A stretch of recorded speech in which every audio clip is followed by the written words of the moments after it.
لقد كان لكم في رسول الله أسوة حسنة اعوذ باللہ من الشیطان الرجیم بسم اللہ الرحمن الرحیم اللہم صلی علی محمد وعلی آل محمد کما صلیت علی ابراہیم وعلی آل ابراہیم انک حمید مجید اللہم بارک علی محمد وعلی آل محمد کما بارکت علی ابراہیم وعلی آل ابراہیم انک حمید مجید اللہم رب اشرح لی صدری ویسر لی امری واحلل عقدۃ من لسانی یفقہوا قولی۔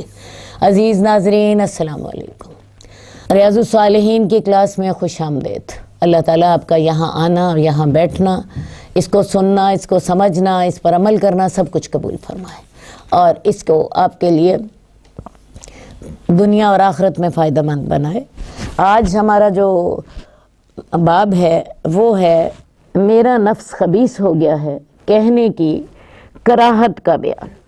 حضرت عائشہ رضی اللہ تعالیٰ عنہ سے روایت ہے، رسول اللہ صلی اللہ علیہ وسلم نے فرمایا، تم میں سے کوئی شخص یہ نہ کہے کہ میرا نفس خبیث ہو گیا، لیکن وہ یہ کہے میرا نفس سست ہو گیا۔ حدیث میں جو لفظ استعمال ہوئے ہیں وہ یہ ہیں کہ تم میں سے کوئی شخص یہ نہ کہے خبوثت نفسی، میرا نفس خبیث ہو گیا۔ خبیث کا لفظ ہم عام طور پہ برے معنوں میں استعمال کرتے ہیں، تو یہ الفاظ استعمال نہ کرے، لیکن اس کو کہنا چاہیے لکست نفسی، میرا نفس سست ہو گیا، میرا نفس بے چین ہو گیا۔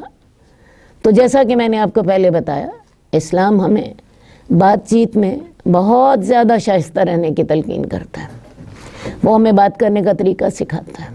اپنے آپ کو بھی زیادہ برا بھلا نہ کہو، کیونکہ جب انسان اپنے آپ کو زیادہ برا بھلا کہتا ہے تو اس میں مایوسی پیدا ہوتی ہے، ڈپریشن پیدا ہوتا ہے۔ بات ہے ایک کام خراب ہو گیا، سمجھ لیجئے یہ معاملہ تقدیر کا تھا، آئندہ سے محتاط رہیں، آئندہ کے لیے سوچ لیجئے کہ مجھے زیادہ محتاط رہنا چاہیے۔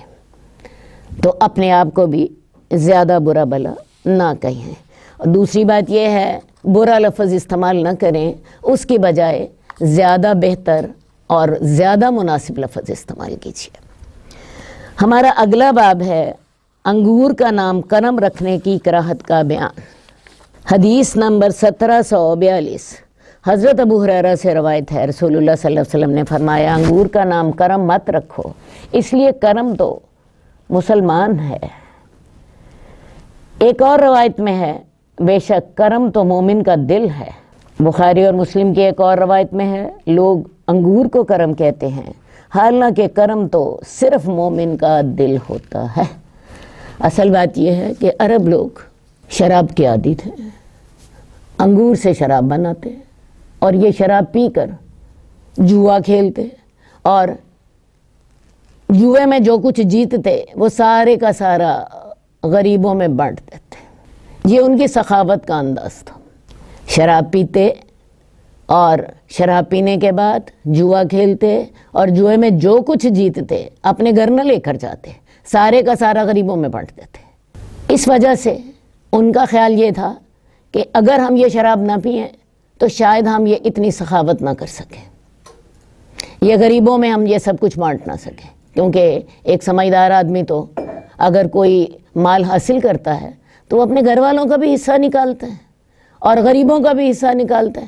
تو ان کا خیال یہ تھا کہ یہ شراب کی وجہ سے ہم یہ سخاوت کرتے ہیں، تو وہ انگور کو کرم کہتے تھے۔ اب جو کرم کا لفظ ہے یہ بڑا عجیب لفظ ہے، ویسے تو ہم اردو میں بھی یہ لفظ استعمال کرتے ہیں، مجھ پر کرم کر دیجئے۔ اللہ تعالیٰ کے بارے میں آتا ہے ما یا ایھا الانسان ما غرک بربک الکریم، اے انسان تجھے تیرے کریم رب کے بارے میں کس نے دھوکہ دیا۔ تو کریم جو ہے ایک ایسی صفت ہے جس کا اردو میں کوئی ترجمہ نہیں ہے۔ کریم کہتے ہیں ایسے مالک کو جو کہ بہت زیادہ نعمتیں دے اور اس کے بعد پھر انسان سے غلطی ہو جائے تو معاف بھی کرتے ہیں، نعمتیں بھی زیادہ دے اور معاف کرنے میں بھی جلدی کرے۔ تو عرب لوگ جو تھے وہ انگور کو کہتے تھے کہ یہ کرم ہے، انہوں نے انگور کا نام ہی کرم رکھا تھا.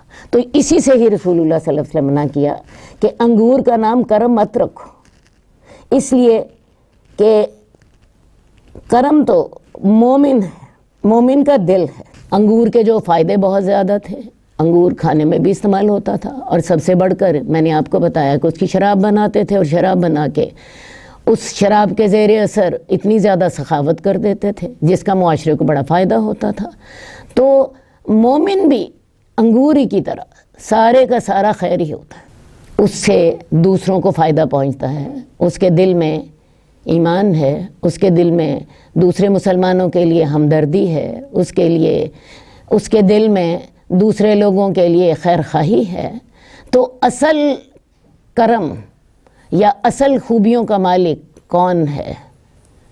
ایک مومن آدمی جس میں ساری خیریں ہوتی ہیں. تو یہاں بھی ہمیں وہی سلیقہ سکھایا گیا، بات صحیح کرو، انگور کو انگور کہو، کرم نہ کہو. ہمارا اگلا باب ہے کسی آدمی کے سامنے عورت کے محاسن بیان کرنے کی ممانعت، الا یہ کہ کسی شرعی مقصد یعنی نکاح وغیرہ کے لیے اس کی ضرورت ہو.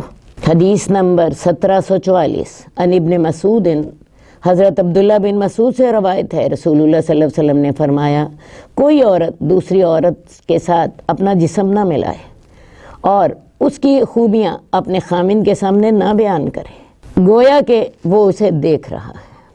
اب یہاں پہ جو لفظ استعمال ہوا ہے وہ ہے لا تباشر، نہ جسم ملائے ایک عورت دوسری عورت سے. یہ اپنے لغوی معنوں میں ملانے سے ہے، بشر انسان کو کہتے ہیں، اور مباشرت کا لغوی معنی ہوتا ہے جسم سے جسم ملانا، اور اسی سے ہی کنایتاً تعلقات بھی مراد لیے جاتے ہیں. یہاں مراد جسم سے جسم ملانا ہے، تو کوئی عورت دوسری عورت کے ساتھ اپنا جسم نہ ملائے، اور کوئی مرد کسی مرد کے ساتھ اپنا جسم نہ ملائے. بلکہ حدیث میں آتا ہے کوئی عورت کسی عورت کا سطر نہ دیکھے، اور کوئی مرد کسی مرد کا سطر نہ دیکھے، اور دو آدمی ایک چادر میں برہنہ جسم کے ساتھ نہ لیٹیں، یہ حرام ہے. اسی طرح دو عورتیں ایک چادر کے اندر برہنہ جسم کے ساتھ نہ لیٹیں. شریعت نے ان ساری چیزوں کو بڑی سختی سے منع کر دیا. بلکہ اولاد کی تربیت میں یہ ہمیں نقطہ بتایا گیا کہ جب بچے 10 سال کے ہو جائیں تو ان کو اکٹھا سونے سے منع کر دو. 2 بھائی بھی ایک چادر میں نہ سوئیں، اور 2 بہنیں بھی ایک چادر میں نہ سوئیں. اس حدیث میں جو خاص طور پہ ہمیں نقطہ ملتا ہے وہ یہ ہے کہ کوئی عورت کسی دوسری عورت کے ساتھ اپنا جسم نہ ملائے، اور پھر وہ اس کی خوبیاں اپنے خامن کے سامنے بیان کرے، اور اتنی تفصیل سے بیان کرے کہ گویا کہ وہ اسے خود دیکھ رہا ہے. ایسا کرنے سے کیا ہوگا؟ ہو سکتا ہے خامن کا دل اس عورت کی طرف مائل ہو جائے، اور وہ اس عورت کو چھوڑ کے اس عورت سے ساتھ شادی کرنے کے لیے چل پڑے. نقصان اس کو اپنے آپ کو بھی ہو جائے گا. تو لہٰذا یہ چیزیں شریعت نے منع کر دی ہیں. اس طرح اس کا خامن بھی کسی فتنے میں مبتلا ہوگا، اور وہ حقیقتاً اپنے آپ کو فتنے میں مبتلا کر رہی ہوگی. ہمارا اگلا باب ہے انسان کا یہ کہنا، اے اللہ اگر تو چاہے تو مجھے بخش دے، مکروہ ہے، بلکہ وہ یقین کے ساتھ اللہ سے دعا کرے. حدیث نمبر 1745 حضرت ابو ہریرہ سے روایت ہے کہ رسول اللہ صلی اللہ علیہ وسلم نے فرمایا، تم میں سے کوئی شخص یہ نہ کہے، اے اللہ اگر تو چاہے تو مجھے بخش دے، اور اگر تو چاہے تو مجھ پر رحم فرما دے. اسے یقین کے ساتھ اللہ سے مانگنا چاہیے، کیونکہ اللہ کو کوئی مجبور کرنے والا نہیں ہے. مسلم کی ایک اور روایت میں ہے، وہ یقین کے ساتھ مانگے اور خوب رغبت کا اظہار کرے، کیونکہ اللہ تعالیٰ کے نزدیک کوئی بھی چیز دینا جو وہ کسی مانگنے والے کو دیتا ہے کوئی بڑی بات نہیں ہے. اصل بات یہ ہے کہ جب انسان دعا مانگے اللہ سے بڑے یقین کے ساتھ مانگے، اللہ سے بڑے جزم کے ساتھ مانگے، اللہ مجھے عطا فرما دے. یہ ڈھیلا ڈالا انداز، اللہ تو چاہے تو مجھے دے دے، چاہے تو مجھے نہ دے، یہ انداز درست نہیں ہے. یہ انداز یہ ظاہر کرتا ہے کہ شاید آپ اس چیز سے بے نیاز ہیں، حالانکہ انسان بے نیاز تو ہو ہی نہیں سکتا. انسان تو چھوٹی چھوٹی چیزوں کے لیے اللہ کا محتاج ہوتا ہے. ہمیں اللہ سے کیا کچھ مانگنا ہے. ہمیں اللہ سے صحت مانگنی ہے، ہمیں اللہ تعالیٰ سے اولاد مانگنی ہے، ہمیں اللہ تعالیٰ سے اپنی دنیا کی بلائیاں مانگنی ہیں، ہمیں اللہ تعالیٰ سے اپنی آخرت کی بلائیاں مانگنی ہیں. ایک دن میں 100 چیزیں ہوتی ہیں جس میں ہم اللہ کے محتاج ہوتے ہیں. تو لہٰذا یہ انداز یہ ظاہر کرتا ہے کہ آپ یا تو اللہ سے بے نیاز ہیں یا اس محتاجی سے بے نیاز ہیں جس کے بارے میں آپ دعا کر رہے ہیں. تو لہٰذا دعا کیجئے، جزم کے ساتھ کیجئے. آپ کی دعا کا انداز یہ ہونا چاہیے، اللہ مجھے عطا فرما، اللہ میں نے تیرے سے لینا ہے. اللہ کے پیچھے پڑ جائیے. جس طرح ایک بچہ اپنی ماں کی ٹانگوں کے ساتھ چمٹ جاتا ہے، ضد کرتا ہے اور لے لیتا ہے، تو اللہ سے اس سے بھی زیادہ جزم سے مانگے. اور یہ کبھی نہ سوچئے کہ میں نے اللہ سے مانگا ہے شاید اللہ کے خزانوں میں کمی آ جائے گی. بات ہے اللہ تعالیٰ اگر اپنی تمام مخلوق کو اس کے تمام سوالات کے مطابق عطا فرما دیں تو تب بھی اللہ کے خزانوں میں اتنی کمی نہیں آتی جتنی ایک سوئی کو اگر آپ سمندر میں ڈبوئیں، اس کے نکے پر جو پانی لگتا ہے اس سے سمندر کو جتنی کمی آتی ہے اللہ تعالیٰ کے خزانوں میں اتنی کمی بھی نہیں آتی. تو لہٰذا اللہ سے مانگیں، دل کھول کے مانگیں. اور سب سے بڑی بات ہمیں یہ سکھایا گیا ہے کہ اللہ سے جب بھی مانگو جنت الفردوس مانگو. جنت الفردوس جنت کا سب سے اوپر والا درجہ ہے. اور صرف اپنے لیے نہ مانگو، سب کے لیے مانگو، کیونکہ اس کے خزانوں میں کمی نہیں ہے. بعض لوگ دعا کرتے ہیں اللہ مجھے عطا فرما دے، میری اولاد کو عطا فرما دے، میرے فلاں رشتہ دار کو دے دے. لیکن اگر آپ انبیاء کی دعاؤں کا انداز دیکھیں تو انبیاء کل مومنوں کے لیے مانگتے ہیں. اللہ تعالیٰ نے رسول اللہ صلی اللہ علیہ وسلم کو بھی حکم دیا تھا فاغفر للمؤمنین والمؤمنات. اے نبی آپ تمام مومن عورتوں، تمام مومن مردوں کے لیے استغفار کی دعا کیجیے. تو اللہ کے خزانوں میں کمی نہیں ہے. ہمارا کام مانگنا ہے، اس کا کام دینا ہے. اور سب سے بڑی بات، انسان تو کسی سوالی کو 2 دفعہ دے دے، تیسری دفعہ دینے سے تنگ پڑتا ہے، لیکن وہ آقا ایسا ہے کہ وہ عطا فرماتا ہے اور جو اسے نہیں مانگتا وہ اس سے ناراض ہوتا ہے. تو لہٰذا اللہ سے جزم کے ساتھ مانگے، ڈھیر مانگے، سب کے لیے مانگے، وہ سب کو عطا کرتا ہے. اور اس کے ساتھ ساتھ یہ جو مانگنا ہے دعا کا اجر بھی آپ کے لیے لکھا جاتا ہے. ہمارا اگلا باب ہے جو اللہ چاہے اور فلاں چاہے یہ کہنا مکروہ ہے. حدیث نمبر 1747 حضرت حذیفہ بن یمان سے روایت ہے، رسول اللہ صلی اللہ علیہ وسلم نے فرمایا اس طرح نہ کہو جو اللہ چاہے اور فلاں چاہے، لیکن یہ کہو جو اللہ چاہے اور پھر جو فلاں چاہے. ایک اور حدیث میں آتا ہے کہ ایک صحابی رسول اللہ صلی اللہ علیہ وسلم کے پاس آئے اور انہوں نے کہا یا رسول اللہ جو اللہ چاہے اور جو آپ چاہیں. تو رسول اللہ صلی اللہ علیہ وسلم نے اسے منع فرمایا اور آپ نے اسے کہا تو نے مجھے اللہ کا شریک ٹھہرا دیا. بات ہے اس دنیا میں حکم صرف اللہ کا چلتا ہے. ہاں آپ یہ کہہ سکتے ہیں جو اللہ چاہے اس کے بعد یا پھر آپ چاہیں. ایک ہی کلمے میں دونوں کو اکٹھا کر لینا شرک کا اشارہ دیتا ہے. اسی لیے رسول اللہ صلی اللہ علیہ وسلم نے ان صحابی کو منع فرمایا تھا کہ تم نے مجھے اللہ کا شریک ٹھہرا دیا. دوبارہ آپ کو بتا دیتی ہوں ان کے الفاظ یہ تھے جو اللہ چاہے اور آپ چاہیں. نہ، کیا ہمیں کہنا ہے جو اللہ چاہے، کیونکہ حکم اور مشیت صرف اللہ ہی کی ہے. ہاں آپ کسی سے آپ کو کوئی ضرورت ہے تو آپ کہہ سکتے ہیں میں آپ سے مدد مانگتا ہوں، لیکن یہ جیسے اللہ چاہیں گے اور اس کے بعد جیسے آپ چاہیں گے ویسے کر دیجیے.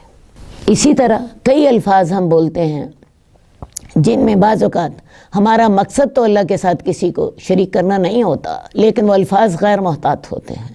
مثلا ہم یہ الفاظ استعمال کر دیتے ہیں کہ ہمارا سہارا تو اللہ ہے اور آپ ہیں، میں نے تو فلاں کام صرف اللہ پہ اور آپ پہ چھوڑا۔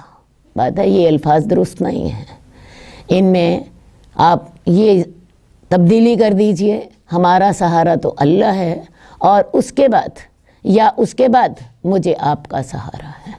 ایک حدیث میں آتا ہے ابن آدم مجھے ایذا دیتا ہے، وہ زمانے کو برا بھلا کہتا ہے، حالانکہ زمانہ تو میں ہوں، میں ہی دن رات میں تصرف اور تبدیلی کرتا ہوں۔ یہ الفاظ ہم عام استعمال کرتے ہیں، زمانہ ہی بڑا خراب آ گیا، زمانہ ایسا ہو گیا اور ویسا ہو گیا، حالانکہ اللہ تعالیٰ کہتے ہیں یہ ابن آدم مجھے گالی دیتا ہے، مجھے تکلیف دیتا ہے، مجھے برا بھلا کہتا ہے، زمانے کو الٹ پلٹ کرنے والا، دن اور رات کو لانے والا تو میں ہوں۔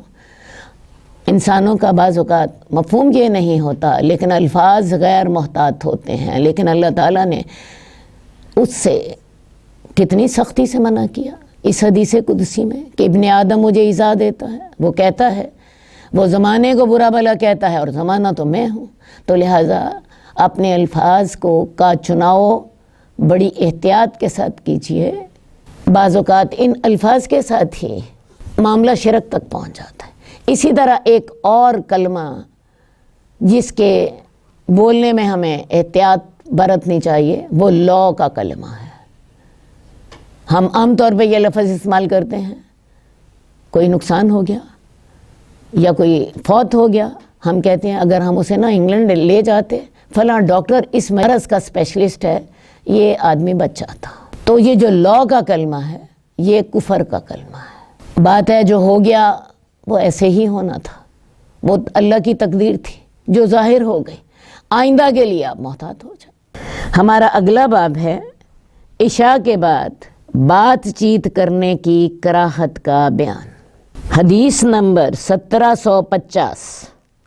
حضرت انس سے روایت ہے ایک دن صحابہ رسول اللہ صلی اللہ علیہ وآلہ وسلم کا انتظار کرتے رہے، آپ ان کے پاس تقریباً آدھی رات کو آئے اور ان کو عشاء کی نماز پڑھائی۔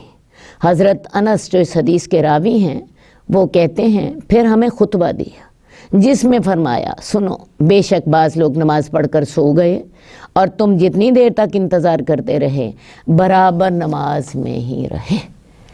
اس حدیث سے میں بہت سی باتیں سمجھ آ رہی ہیں۔ سب سے پہلی بات کیا ہے کہ عشاء کی نماز کا وقت نصف رات تک ہوتا ہے۔ ویسے تو عشاء کی نماز آپ نے دیکھا مغرب سے عام طور پہ 1.5 گھنٹہ بعد ہوتی ہے، جب شفق ختم ہو جاتی ہے۔ شفق اس سرخی کو کہتے ہیں جو سورج کے غروب ہوتے وقت آسمان پر پھیلی ہوتی ہے۔ یہ جب ختم ہو جاتی ہے عشاء کا وقت ہو جاتا ہے، اور یہ عام طور پر میں نے آپ کو بتایا کہ مغرب کی اذان میں اور عشاء کی اذان میں 1.5 گھنٹے کا فرق ہوتا ہے۔ آج کل مغرب کی اذان 6 بجے ہو رہی ہے تو عشاء کی اذان کا وقت 7:30 یا کوئی 2-4 منٹ آگے پیچھے ہوتا ہے، لیکن عشاء کی نماز کا وقت زیادہ موسع ہے، یعنی اس میں وسعت زیادہ ہے، اور یہی ہمیں اس حدیث سے پتہ چل رہا ہے۔ لوگ عشاء کی نماز کے لیے اکٹھے ہوئے، رسول اللہ صلی اللہ علیہ وسلم کسی کام میں مصروف تھے، کوئی اہم مشورہ کرنا تھا تو آپ اس مشورے میں مصروف تھے، لوگ انتظار کرتے کرتے بعض لوگ سو بھی گئے بیٹھے بیٹھے اور پھر جاگے، تو رسول اللہ صلی اللہ علیہ وسلم فارغ ہوئے تو آپ کے پاس آئے، لوگوں کو آ کے نماز باجماعت پڑھائی۔ تو اس سے ہمیں پہلی بات کا کیا پتہ چلا کہ عشاء کی نماز جو ہے وہ نصف رات تک ہو سکتی ہے۔ اب آئیے پہلے دیکھ لیتے ہیں نصف رات سے کیا مراد ہے، کیونکہ ہمارے ہاں اس سلسلے میں بھی بہت سی بے پرواہی کی جاتی ہے۔ نصف رات سے عام طور پہ مراد یہ لیا جاتا ہے 12 بجے کے بعد، حالانکہ نصف رات اگر آپ اسے حساب لگائیں، آج ہی کا دن دیکھ لیجئے، آج کل مغرب کی اذان 6 بجے ہو رہی ہے اور صبح فجر کی اذان 5:20 پر ہوتی ہے۔ ہم اپنے حساب کرنے کے لیے سپوز کر لیتے ہیں 5 بجے ہوتی ہے، راؤنڈ فگر ہوگا تو ہمیں بات سمجھنے میں آسانی رہے گی۔ مغرب کی اذان ہوئی 6 بجے، رات شروع ہو گئی، اور ادھر سے رات ختم ہو گئی فجر کی اذان کے وقت۔ ہم نے سپوز کیا کہ 5 بجے صبح اذان ہو رہی ہے، اب یہ 11 گھنٹے ہو گئے، 11 گھنٹے کی رات ہو گئی، نصف رات 5.5 گھنٹے میں ہوگی۔ اب 6 بجے میں 5.5 گھنٹے اگر آپ ملاتے ہیں تو یہ 11:30 بجے نصف رات ہو گئی۔ اب نصف رات تک یہ نماز ہے، نصف رات کے بعد نہیں کہا، نصف رات تک۔ اب 11:30 بجے اگر نصف رات ہو گئی تو آپ کو 11 بجے تو اٹھ جانا چاہیے، اور 11 بجے اٹھ کے آپ کو وضو کرنا ہے۔ وضو پر بھی آپ کے 5-7 منٹ لگ جائیں گے۔ عشاء کی نماز تھوڑی سی لمبی ہوتی ہے، 4 فرض ہیں، 2 سنتیں ہیں، 3 وتر ہیں، پڑھتے ہوئے آپ کو ٹائم لگے گا، تو لہٰذا 11:30 ہی وہ مشکل ختم ہوگی اگر آپ 11 بجے اٹھیں گے۔ تو عام طور پہ لوگ 12 بجے سٹارٹ کرتے ہیں۔ میں آپ کو بتاؤں اس وقت نماز کا وقت جو ہوتا ہے قضا ہو چکا ہوتا ہے، آدھی رات شروع ہوگی 11:30 سے۔ اسی طرح اگر زیادہ لمبی رات ہے، 12 گھنٹے کی رات ہے، آپ جو وقت ہے سورج غروب ہونے کا اس میں 6 گھنٹے جمع کر لیجئے۔ مثلاً سردیوں کے دنوں میں بعض اوقات 5 بجے سورج غروب ہو رہا ہوتا ہے اور 5 بجے ہی صبح اذان ہو رہی ہوتی ہے فجر کی، 12 گھنٹے کی رات ہو گئی۔ اس کا مطلب ہے آدھی رات 6 گھنٹے کی ہوئی۔ 5 بجے میں 6 گھنٹے ملا لیجئے، رات 11 بجے، آدھی رات ہو گئی۔ اور ہم نے ہمیشہ ہی 12 بجے رات کو آدھی رات سمجھا ہے۔ تو ایک تو یہ اپنا مفہوم درست کر لیجئے۔ دوسری بات یہ ہے کہ رسول اللہ صلی اللہ علیہ وسلم نے اس وقت نماز باجماعت پڑھائی، اور آپ نے پھر صحابہ کو مطمئن بھی کیا۔ آپ نے ان سے کہا کہ تم اتنی دیر بیٹھے رہے ہو، اس وقت روئے زمین پر تم ہی وہ لوگ ہو جو اللہ کو یاد کر رہے ہو۔ اور دوسری بات آپ نے یہ فرمائی کہ تم جتنی دیر نماز کا انتظار کرتے رہے اتنی دیر تم نماز میں ہی رہے۔ تو جو شخص مسجد میں آتا ہے، آگے اسے 4 منٹ انتظار کرنا پڑا، 5 منٹ انتظار کرنا پڑا، ان صحابہ کو تو کئی گھنٹے انتظار کرنا پڑا۔ تو جب تک انسان نماز کے انتظار میں ہوتا ہے اس کو نماز کا ہی ثواب مل رہا ہوتا ہے، اس کا یہ وقت ضائع نہیں ہوا، اللہ تعالیٰ نے نماز پڑھنے میں ہی اس کو گن لیا۔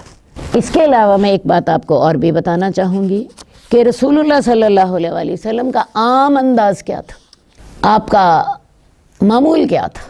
رسول اللہ صلی اللہ علیہ وسلم تہجد پڑھتے، تہجد پڑھنے کے بعد سو جاتے، صبح فجر کے وقت عام طور پر آپ سوئے ہوتے، فجر کی نماز باجماعت پڑھاتے، اس کے بعد سورج نکلنے تک آپ بیٹھے اللہ کو یاد کرتے رہتے، اس کے بعد گھر جاتے، اگر کچھ کھانے کو مل جاتا تو ٹھیک، ورنہ روزہ رکھ لیتے، ظہر کے وقت تک اپنے کام کرتے رہتے، ظہر کے بعد اگر دن لمبے ہوتے تو تھوڑا سا آرام فرما لیتے ہیں، کیونکہ رات کو تہجد میں بھی جاگے تھے، تو آرام فرمانے کے بعد عصر سے لے کے مغرب تک کا وقت آپ نے اپنی ازواج کے لیے رکھا ہوتا تھا۔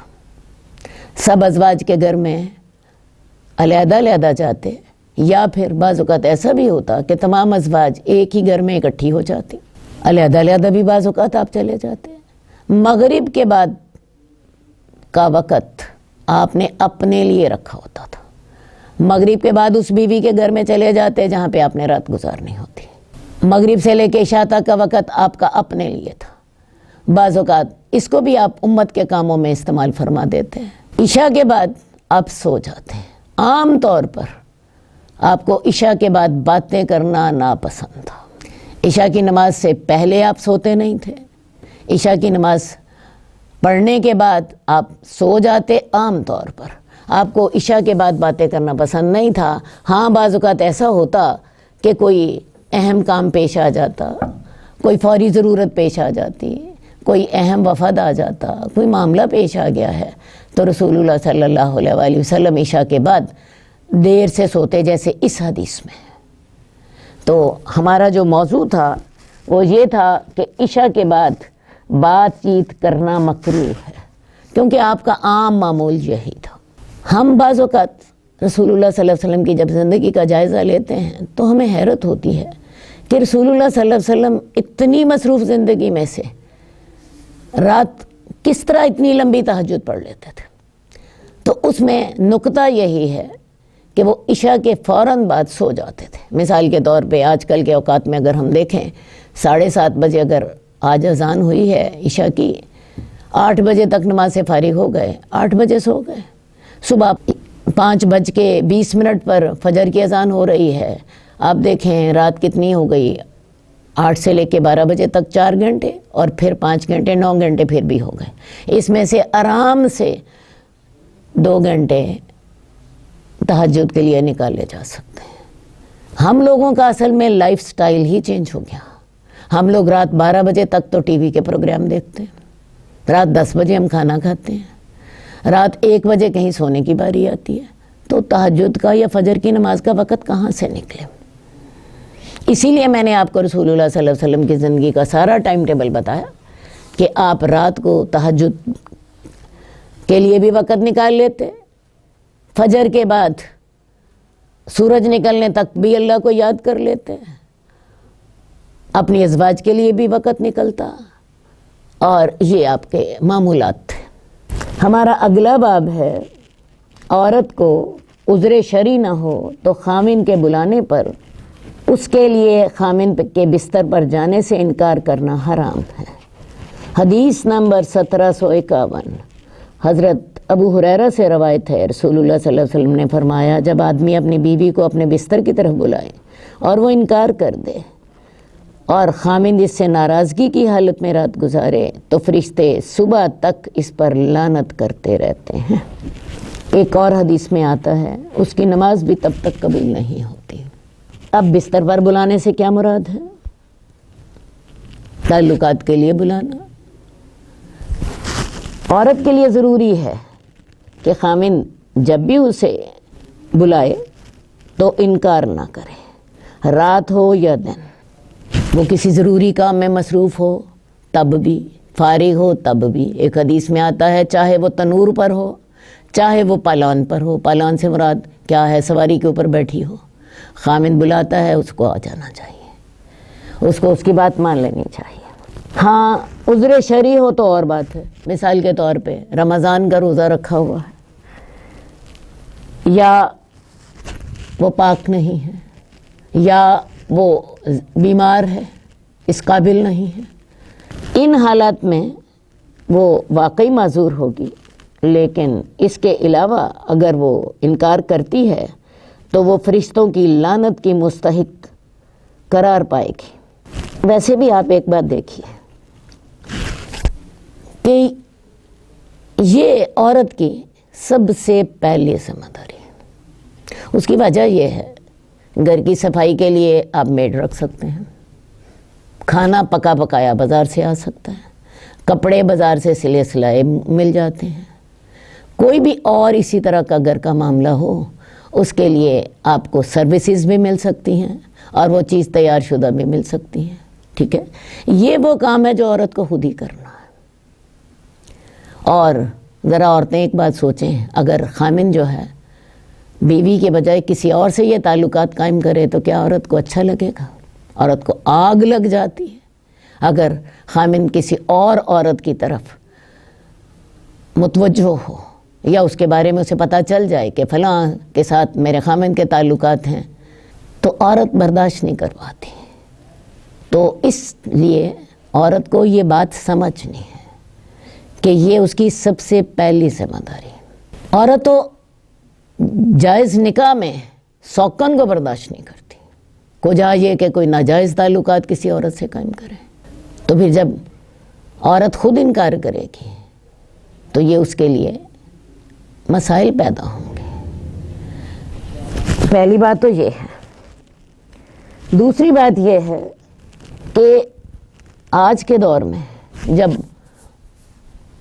عورت کی مظلومیت کا رونا رویا جاتا ہے تو یورپ نے یہ حق عورت کو دے دیا کہ جب عورت چاہے گی تو تب شوہر اس کے ساتھ تعلقات قائم کر سکے گا، اور اگر عورت نہ چاہے تو شوہر اس کے ساتھ زبردستی نہیں کر سکتا، اور ان کا کہنا یہ ہے کہ یہ میریٹل ریپ ہے، حالانکہ اللہ تعالیٰ نے مرد کو یہ حق دیا ہے اور یہ بنیاد ہے شادی کی۔ سائیکلوجیکلی بھی میں آپ کو بتاؤں، جو عورت اپنے خاوند کو اس طرف سے مطمئن رکھتی ہے، تھوڑی بہتی دوسری اونچ نیچ جو ہوتی ہے، کوئی عادات میں، کوئی کاموں میں، کوئی مزاج میں، مرد اسے نظر انداز کر دیتا ہے، اور اگر کسی کے ازدواجی معاملات درست نہیں ہوتے تو آپ 10 محنتیں اور کر لیں، معاملات ٹھیک نہیں ہوتے، کیونکہ اس رشتے کی بنیاد ہی اس پر ہے۔ تو لہٰذا اس بات کو شعور کے ساتھ سوچیے۔ ہمارے ہاں عورتیں گھروں کے کاموں میں بڑی مصروف ہوتی ہیں، بچے پالنے میں، کھانا پکانے میں، گھر کی صفائی کرنے میں، کپڑوں کی سلائی کرنے میں، یا کوئی اور کام، تو انہیں یہ باتیں ساری سننی بھی چاہیے، سمجھنی بھی چاہیے، اور میں نے جیسا کہ شروع میں بتایا، باقی سارے کام بازار سے آرڈر پر بھی کرائے جا سکتے ہیں، ملازمہ سے بھی کرائے جا سکتے ہیں، بچہ پالنے کے لیے آپ کو آیا کی مدد مل سکتی ہے، آپ میڈ رکھ سکتی ہیں۔ عرب لوگ آپ کو پتہ ہے دودھ پلانے کے لیے بچہ دے دیتے تھے، دایا کو دے دیتے تھے، جیسے رسول اللہ صلی اللہ علیہ وسلم نے حضرت حلیمہ سعدیہ کے پاس پرورش پائی۔ تو لیکن یہ ذمہ داری عورت کی اپنی ہے، اور یہی بنیاد ہے ازدواجی رشتے کی۔ اس میں اگر سکون ہوگا تمام زندگی پرسکون گزرے گی، اور اگر اس میں سکون نہیں ہوگا تو زندگی میں سکون نہیں ہوگا۔ ہمارا اگلا باب ہے خامن کی موجودگی میں اس کی اجازت کے بغیر عورت کے لیے نفلی روزہ رکھنا حرام ہے۔ حدیث نمبر 1752 حضرت ابو ہریرہ سے روایت ہے، بے شک رسول اللہ صلی اللہ علیہ وسلم نے فرمایا، عورت کے لیے جائز نہیں کہ وہ خامن کی موجودگی میں اس کی اجازت کے بغیر روزہ رکھے، اور نہ یہ جائز ہے کہ اس کے گھر میں اس کی اجازت کے بغیر کسی کو داخل ہونے کی اجازت ہے۔ اصل میں مرد گھر کا قوام ہے، اور اسے گھر کو چلانا ہے۔ اس گھر کو چلانے کے لیے اللہ تعالیٰ نے انتظامی لحاظ سے اسے کچھ اختیارات دیے ہیں، وہ منتظم ہے گھر کا۔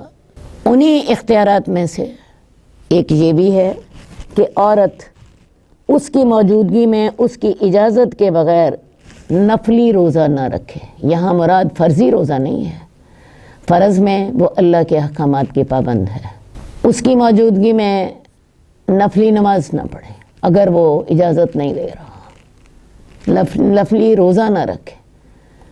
حضرت عائشہ رضی اللہ تعالیٰ عنہ کی ہمیں حدیث ملتی ہے، حضرت عائشہ کہتی ہیں کہ میں سارا سال رمضان کے روزوں کی قضا نہیں دے سکتی تھی۔ ہوتا یہ تھا شعبان میں اللہ کے رسول صلی اللہ علیہ وسلم زیادہ روزے رکھتے تو میں بھی ان کے ساتھ اپنے رمضان کے روزوں کی قضا دے لیتی۔ تو عورت جو ہے ان باتوں کا خیال کرے، وہ خامن کی موجودگی میں نفلی روزہ اس کی اجازت کے بغیر نہ رکھے۔ ہاں وہ اجازت دے دیتا ہے تو ضرور رکھے۔ وہ اس کی اجازت کے بغیر نفلی نماز نہ پڑھے، اس کے گھر میں اس کی اجازت کے بغیر کسی کو داخل ہونے کی اجازت نہ دے۔ اصل میں اللہ چاہتے ہیں ہمارے گھر سکون سے چلتے رہیں۔ جن معاملات میں شوہر کو اعتراض ہو سکتا ہے اور وہ معاملات جو ہیں وہ نفلی ہوں، وہاں پہ شوہر کی اجازت اور اس کی رضامندی سے کیا جائے۔ اسی لیے حکم ہے عورت نفلی صدقہ خامن کی اجازت کے بغیر نہ دے، نفلی روزہ خامن کی اجازت کے بغیر نہ رکھے، نفلی نماز خامن کی اجازت کے بغیر نہ پڑھے۔ ایک میں آپ کو حدیث کا ایک واقعہ بتا دیتی ہوں، آپ کو بات بڑی اچھی سمجھ آئے گی۔ حدیث میں آتا ہے کہ ایک صحابیہ رسول اللہ صلی اللہ علیہ وسلم کے پاس آئیں، کہنے لگے یا رسول اللہ میں روزہ رکھتی ہوں، میرا خامن توڑوا دیتا ہے، نماز پڑھتی ہوں، میرا خامن مارتا ہے، ناراض ہوتا ہے، اور خود نماز دن چڑھے پڑتا ہے۔ رسول اللہ صلی اللہ علیہ وسلم نے اس کے خامن کو بلا لیا، ان سے پوچھا کیا بات ہے؟ وہ کہنے لگے یا رسول اللہ میں رات کو مزدوری کرتا ہوں، میں جب گھر آتا ہوں تو یہ لمبی لمبی نمازیں پڑھ رہی ہوتی ہیں، وہ شاید پچھلی رات گھر آتے ہوں گے، اور یہ خاتون یا یہ صحابیہ تہجد پڑھ رہی ہوتی ہوں گی یا اس وقت لمبی نمازیں شروع کر دیتی ہیں۔ میں جوان آدمی ہوں، میں رات کو تو مزدوری کرتا ہوں، میں بعض اوقات صبر نہیں کر سکتا، لیکن میں دیکھتی ہوں دن کو اس نے روزہ رکھا ہوتا ہے، اور یا رسول اللہ میں چونکہ رات کو مزدوری کرتا ہوں تو بعض اوقات میری آنکھ لیٹ کھلتی ہے، تو میری نماز کبھی کبھی دیر بھی ہو جاتی ہے۔ رسول اللہ صلی اللہ علیہ وسلم نے ان کی بیوی سے کہا کہ تم اس کی اجازت سے روزہ رکھا کرو، اس کی موجودگی میں نماز نہ پڑھا کرو، اور اسے کہا کہ تمہاری جب بھی آنکھ کھلے تم نماز پڑھ لیا کرو، کیونکہ انہیں اپنے نماز دیر سے ہونے کا خود احساس تھا۔ اب آپ کو بات سمجھ آ گئی ہوگی۔ بات یہ ہے خامن کی موجودگی میں نہ کریں، لمبی نمازیں نہ پڑھیں، خامن کی غیر موجودگی میں پڑھ لیں، اور خامن کی ضرورت کے وقت روزہ نہ رکھیں، اس سے پوچھ کے رکھ لیں۔ ہو سکتا ہے وہ ایک دن آپ کو اجازت نہ دے روزہ رکھنے کی، اگلے 2-3 دن آپ آسانی سے رکھ سکتی ہیں۔ تو اصل مقصد کیا ہے کہ گھر آسانی سے چلتے رہیں، سکون ان میں ہو، گھر سے عورت خامن کی اجازت کے ساتھ ہی نکلے، اور گھر میں جو آنے والے لوگ ہیں وہ بھی خامن کی اجازت سے ہی گھر میں آئیں۔ یہ سارے آداب ہیں گھر کی زندگی کو چلانے کے لیے۔ ہمارا اگلا باب ہے امام سے پہلے مقتدی کا رکوع یا سجدے سے اپنا سر اٹھانا حرام ہے۔ آپ حیران ہو رہے ہوں گے کہ کہاں ابھی ازدواجی معاملات ہو رہے تھے اور کہاں نماز کے معاملات شروع ہو گئے ہیں۔ تو اصل بات ہے یہ ہمارا باب خاصا لمبا ہے، اور اس باب کا نام ہے وہ امور جن سے منع کیا گیا ہے۔ تو یہاں ایسے تمام معاملات اکٹھے کیے گئے ہیں جن کو سے یا تو اللہ کے نبی صلی اللہ علیہ وسلم نے منع فرما دیا یا وہ مکروہ ہے۔ حدیث نمبر 1753، حضرت ابو ہریرہ سے روایت ہے، رسول اللہ صلی اللہ علیہ وسلم نے فرمایا، کیا تمہارا ایک آدمی جب اپنا سر امام سے پہلے اٹھاتا ہے وہ اس بات سے نہیں ڈرتا کہ اللہ تعالیٰ اس کے سر کو گدھے کا سر بنا دے، یا اللہ تعالیٰ اس کی صورت کو گدھے کی صورت میں بدل دے؟ اصل بات ہے اللہ تعالیٰ نے نماز ایک بڑے سسٹم کے ساتھ رکھی۔ سب سے پہلے نماز کا جب وقت ہوا تو اذان ہو گئی، آپ کو اللہ تعالیٰ نے بلا لیا، حی علی الصلاۃ، حی علی الفلاح، آؤ کامیابی کی طرف آؤ، آؤ نماز کی طرف آؤ۔ اذان کے تقریباً 15 منٹ کے بعد اقامت ہوتی ہے، تاکہ لوگ اذان کی آواز سن کر اپنے کاموں میں مصروف ہیں وہ نماز کے لیے تیار ہو جائیں، وضو کر لیں، مسجد کی طرف آ جائیں۔ بعض نمازوں میں زیادہ وقت ہوتا ہے، مثلا فجر کی نماز میں عام طور پہ اذان اور جماعت میں 25 منٹ کا فرق ہوتا ہے، باقی نمازوں میں عام طور پہ 15 منٹ کا فرق ہوتا ہے، جبکہ مغرب کی اذان اور جماعت میں 5 منٹ کا فرق ہوتا ہے، کیونکہ مغرب کا وقت تھوڑا ہوتا ہے۔ تو اللہ تعالیٰ نے یہ سسٹم بنایا ہے، پہلے اذان ہو جائے، لوگ اپنے کام چھوڑیں، آپ کو پتہ ہے کام کو سمیٹتے سمیٹتے بھی 5 منٹ لگ جاتے ہیں، اٹھیں، وضو کریں، مسجد میں آ جائیں، ٹھیک ہے؟ اس کے بعد پھر اقامت ہوتی ہے۔ اقامت کے بعد کیا ہوتا ہے؟ امام پھر اللہ اکبر کہتا ہے اور جماعت شروع ہو جاتی ہے، ٹھیک ہے؟ اب وہاں بھی اللہ تعالیٰ نے ہمیں یہ سکھایا ہے کہ باقی لوگوں نے امام کے ساتھ نماز پڑھنی ہے۔ امام اگر رکوع کر رہا ہے، سجدہ کر رہا ہے، نماز کا اختتام کر رہا ہے یا نماز کا آغاز کر رہا ہے تو مقتدی کو امام کے ساتھ ہی ہونا ہے۔ حدیث میں آتا ہے امام ہوتا ہی اس لیے ہے کہ اس کی پیروی کی جائے اور نماز پورے ڈسپلن کے ساتھ پڑھی جائے۔ امام کے ساتھ نماز پڑھنے کا طریقہ بھی یہی ہے کہ جب آپ نماز کے لیے امام کے ساتھ شامل ہوں تو امام اگر رکوع میں ہے تو رکوع میں چلے جائیں، سجدے میں ہے تو سجدے میں چلے جائیں، بعد میں اپنی نماز مکمل کر لیں۔ بعض لوگ ایسا کرتے ہیں کہ امام کے ساتھ شامل ہوتے وقت اگر ان کی سورہ فاتحہ رہ گئی ہے، ان کی قرات رہ گئی ہے تو وہ کھڑے ہو کے پہلے وہ پڑھتے ہیں اور اس کے بعد رکوع میں جاتے ہیں۔ یہ طریقہ درست نہیں ہے۔ درست طریقہ یہ ہے کہ امام جہاں پہ ہے وہیں اس کے ساتھ شامل ہو جائیے۔ اگر آپ کو رکعت مل گئی تو ٹھیک، ورنہ بعد میں اپنی نماز مکمل کیجیے۔ تو امام کے ہم نے پیچھے چلنا ہے، امام سے پہلے نہیں۔ امام رکوع سے سر اٹھاتا ہے، آپ امام سے پہلے سر نہ اٹھائیے۔ امام سجدے میں جاتا ہے، سجدے میں آپ امام سے پہلے نہ اٹھیے۔ اور اس بات پر رسول اللہ صلی اللہ علیہ وسلم نے اتنی سختی کی کہ آپ نے فرمایا کہ جو شخص امام سے پہلے اپنا سر اٹھا لیتا ہے اسے یہ ڈر نہیں آتا کہ اللہ تعالیٰ اس کے سر کو گدھے کا سر بنا دے یا اس کی شکل گدھے کی بنا دے۔ لہٰذا سختی کے ساتھ یہ پابندی کرنی ہے کہ امام کے پیچھے چلنا ہے۔ اب جو بعض لوگوں کی عادت ہوتی ہے وہ امام کے ساتھ چلتے ہیں، ساتھ نہیں چلنا۔ حدیث میں آتا ہے رسول اللہ صلی اللہ علیہ وسلم سجدے کے لیے نیچے کو جھک جاتے، سجدے کے لیے اللہ اکبر کہہ دیتے تو صحابہ تب سجدے کے لیے جاتے۔ تھوڑا سا امام سے پیچھے رہنا ہے۔ اور اسی طرح جب سجدے سے سر اٹھائیں گے، امام کی آواز سننے کے بعد امام کے بعد سر اٹھائیں گے، اس کے ساتھ نہیں۔ تو ان آداب کا خیال رکھیے۔ ہمارا اگلا باب ہے نماز میں کوکھ پر ہاتھ رکھنے کی کراہت کا بیان۔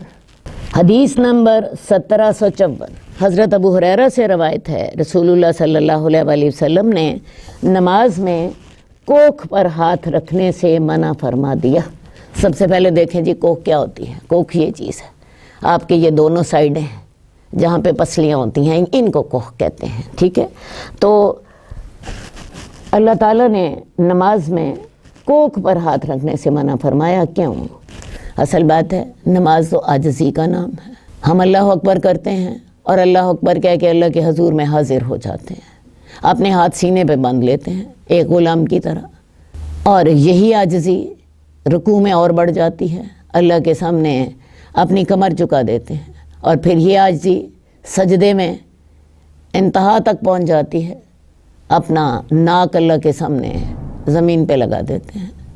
تو کوکھ پہ ہاتھ رکھنا عاجزی کے منافی ہے، لہٰذا نماز میں کوکھ سے ہاتھ رکھنے سے رسول اللہ صلی اللہ علیہ وسلم نے منع فرما دیا۔ ہاں کوئی مجبوری ہو تو علیحدہ بات ہے، مثال کے طور پہ آپ کو وہاں پہ بڑی سخت درد ہوئی ہے یا کسی جانور نے وہاں پہ بری طرح کاٹا ہے، کوئی تکلیف آپ کو ہو رہی ہے، وہ ایک علیحدہ بات ہے، وہ ایک مجبوری کی صورت ہے، لیکن یہ نماز کی حیت نہیں ہے۔ اللہم صلی علی محمد وعلی آل محمد کما صلیت علی ابراہیم وعلی آل ابراہیم انک حمید مجید۔ اللہم بارک علی محمد وعلی آل محمد کما بارکت علی ابراہیم وعلی آل ابراہیم انک حمید مجید۔ مولاي صل وسلم دائما